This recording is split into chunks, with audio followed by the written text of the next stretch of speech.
Hello everyone, my name is Optimus Prime, and today we're going to be taking a look at Age of the Primes, one of the 13 primes, Prima Prime.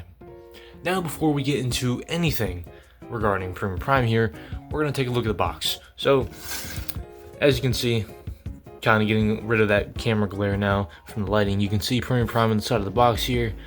You have your obligatory product shots showing off how you can store the matrix inside the chest. There's the vehicle mode, and his little sword that comes with, where you can also attach said matrix. Then there's him holding the sword itself. There we have more of the 13 primes. There's Vector Prime, there's Prima Prime. I forget your name. I believe I know who you are.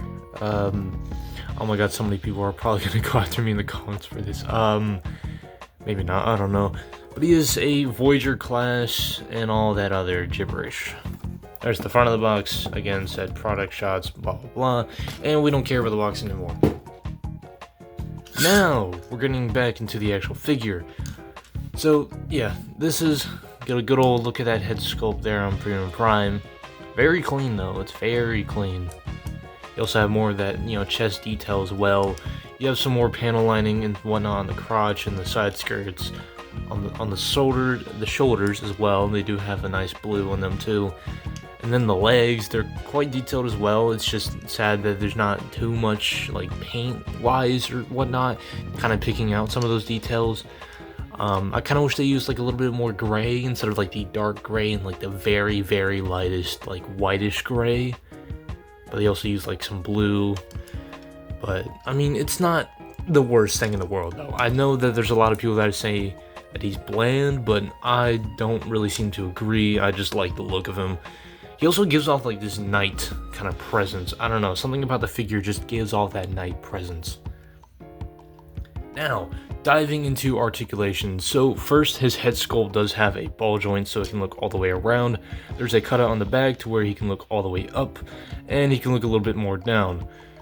Arms can rotate all the way, and to accommodate that, the shoulders do like hinge out so the arms can go outwards, and you can kind of just move them in to accommodate that. He does have a bicep swivel, and he also has more than 90 degrees of the bend of the elbow. Does have rotating hands, and he has opening fingers. Awesome. That makes it a lot more easier for sword poses because he does have rotating hands, and that helps a lot. He does have a waist swivel, but the side skirts do, for some reason, have that little weird attachment to the upper part of the torso. His legs, they can kick up about that far, and they can kick out about that far as well. His knees, they can bend slightly over 90, and he does have a thigh swivel as well. And his legs can also kick out that far as well. His foot can rock backwards and slightly forwards, and then you have a pretty good ankle pivot. That's a pretty damn good ankle pivot, I'll say that. So he is quite articulated for a Voyager class, and that's how all the Voyager classes should be. What the fuck, Hasbro? Now, getting into size comparisons. So here he is with 86 Optimus. Here he is with Megatronus Prime. Here he is with Kingdom Pipes. Here he is with Legacy United Reissue Cosmos. And here he is with Studio Series 86 the movie Long Haul as my last review. And also, don't be shy or go check that out if you haven't seen it already. Much love to y'all. Thank you. So, diving right into his transformation. First, we're going to hinge out the shoulders and put them like that. Next, we're going to detach the arms from the chest, and then we're going to rotate this all the way around. Now, we're going to fold out not the legs, but the wheels halfway out, and we're going to hinge the head down at the main joint right there. And that little tiny slot at the top of his head is going to tab into that port that's inside the chest. Like so. Then you just want to leave it like that. Next, you want to take the legs. You want to rotate out these hinges for these wheels. And then you're going to just take that tab that's on the back of the foot, and that's going to tab into there, like so. Do the same on the other side. And they will connect down the middle. 2 hinges and 2 slots, or 2 ports and 2 slots, sorry. You're going to leave it like that. Next, you're going to take the arms, open them up, like so, and then you're going to flip in the hands, and then rotate them around by this bi-sweep, bicep. Good lord. Then you're going to do the same on the other side. Open up the arm, fold in the hand, make sure the hand is closed. You're going to rotate it around by the bicep.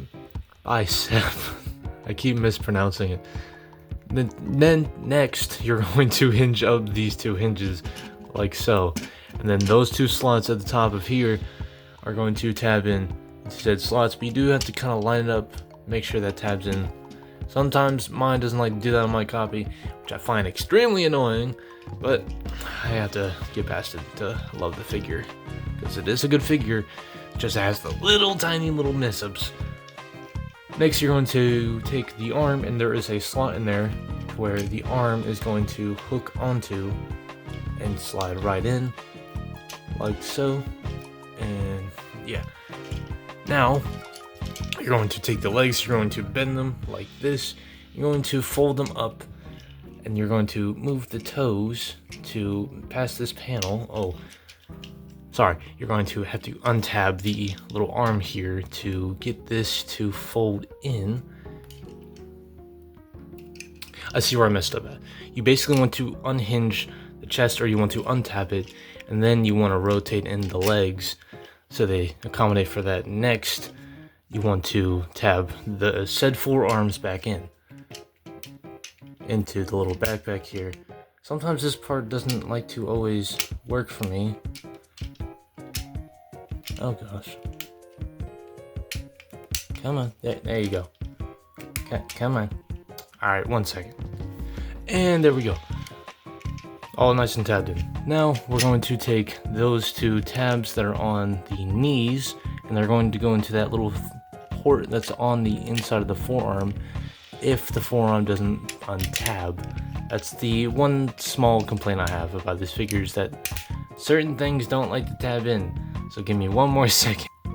Now that you have that all tabbed in on both sides, next you're going to take the shoulders, and there is a tab at the very top, and there's a little port right here that you want to fit the shoulder in. If I can get the camera to look at it, but it doesn't let me, so that's great.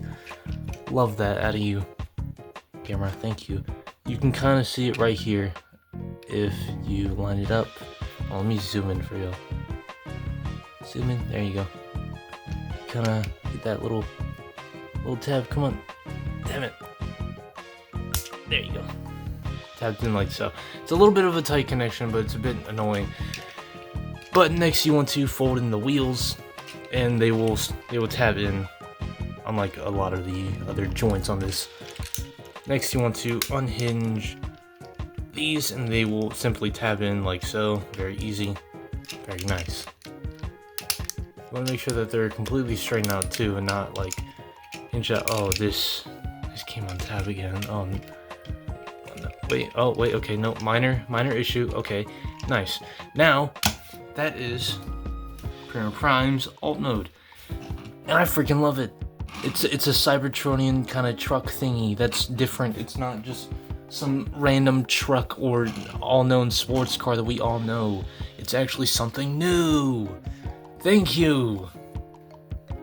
And I think this is where the figure actually pretty shines, though, is that the alt mode is quite unique compared to, like I said before, not like it's like a sports car or anything else. And it does look very nice. And you can even accommodate the accessories into this alt mode, or probably only one of them, because you can take the sword, and if you look inside there, let me zoom, you see that little gray port in there? This little part of the sword is going to tab into said port, and on his alt mode, that gives him a little beam coming out of the alt mode, so it kind of looks like he's zooming. And he does have pin wheels for the front wheels only, but the back ones are just like those tabbed in ones. Also, yeah, visible head syndrome. Yep. Some people have tried to like turn the head around, but it doesn't really work. And I feel like I messed up the transformation because these two tabs on the top here, let me raise the camera. These two tabs that are on the chest here are possibly supposed to go underneath the shoulders, but every time I do that in the transformation, it always messes up the alt mode, or things come untabbed, like these stupid foreign tabs. For vehicle mode size comparisons, here we have 86 Prime. Here we have Megatronus Prime. Here we have Cosmos. Here we have Pipes. And here we have my last review, Long Haul. So this has been my review for Prima Prime. If you haven't already, go check out the description for my TikTok, my Discord channel, and anything else you haven't seen, or how you want to purchase your own Prima Prime. This has been Optimus Prime, and I'll see you in my next review. Peace.